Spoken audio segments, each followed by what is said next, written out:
Our flight time to Manila will be 9 hours 25 minutes.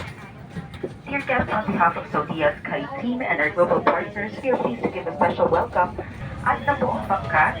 Kami po ay bumabati ng isang magandang gabi sa liban bilang 862 patungong palipanang pandaigdig ng Pinoy Aquino sa Maynila. Pusa ko ay isang Turkish Angora.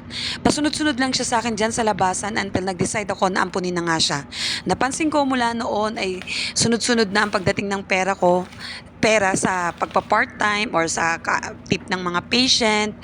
At saka, pero dinicide ko na kung anumang kikitain ko at pumasok na pera sa akin extra ay i-spend ko sa pusa ko, sa pagbili ng food niya at pagta-travel namin pauwi sa Pilipinas. Yon dahil gusto ko na magkaroon siya ng forever home. So ayan, nag-start na nga ako na ipabet siya, makakompleto yung kanyang papers, documents, para nang sa ganon maiuwi ko siya ng maayos sa Pilipinas. Ito yung Ministry of Environment and Water and Agriculture, kung saan ito yung pinaka-papel na hinahanap sa airport. Yon. So ito, natapos na nga yung kanyang passport. So ready na kami to travel. Ayan, at sobrang love na love ko talaga siya.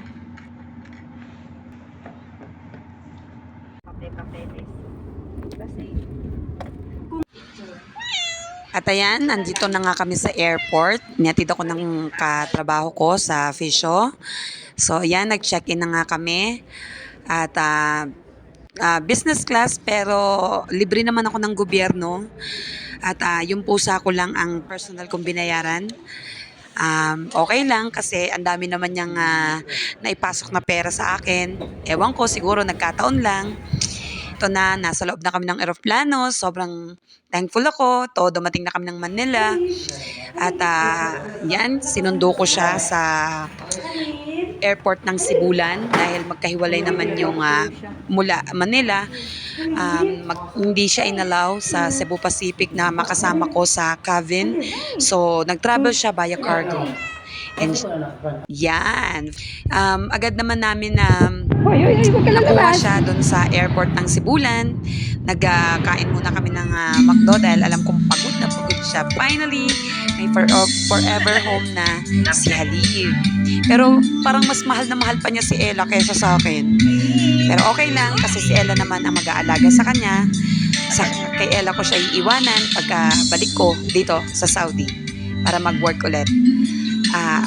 Thank you, alhamdulillah, kasi dumating si Halib sa buhay namin. At siguro, if you love an animal, pag i-bless ka rin talaga ng Panginoong Diyos,